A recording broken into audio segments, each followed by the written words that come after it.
welcome back to the channel. Today is day 4 of our Thanksgiving prep. Today we're going to talk all about cookware and our brining supplies. If you are going to brine your turkey this year, please stay tuned. So I think we plan our meals and sometimes we under or overestimate how many dishes we actually have in the house. So it's good to calculate which dish is going where, how it's going to get cooked, just in case you need to get extra tin pans that you don't have or bowls. Don't forget to utilize your serving bowls in your cupboard. But because I want an easier Thanksgiving this year, I'm going to be utilizing my crock pots. And I think that is a great idea.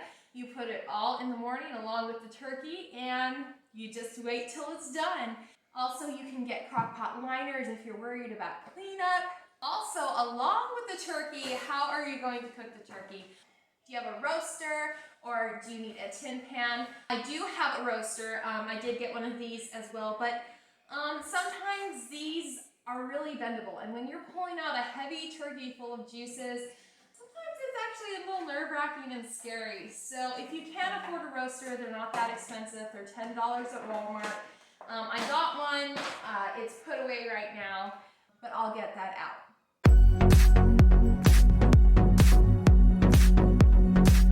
Don't forget your oven turkey bags. These are a necessity for a nice cooked turkey, along with your plates, silverware, cups. Just make sure that you also have enough table space for the company that is coming.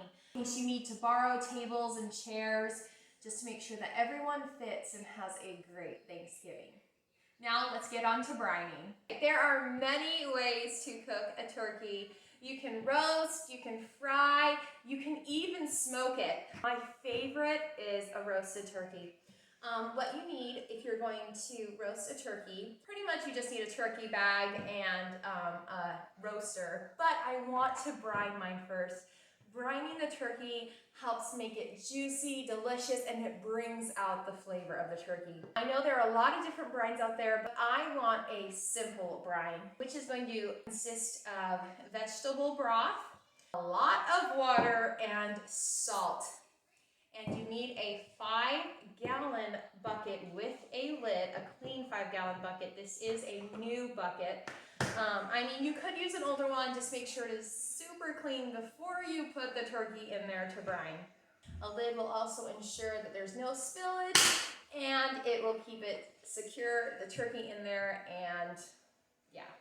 So, hey guys, thank you so much for watching. I hope you are enjoying these Thanksgiving videos just as much as I enjoy making them. So I will see you tomorrow. Bye!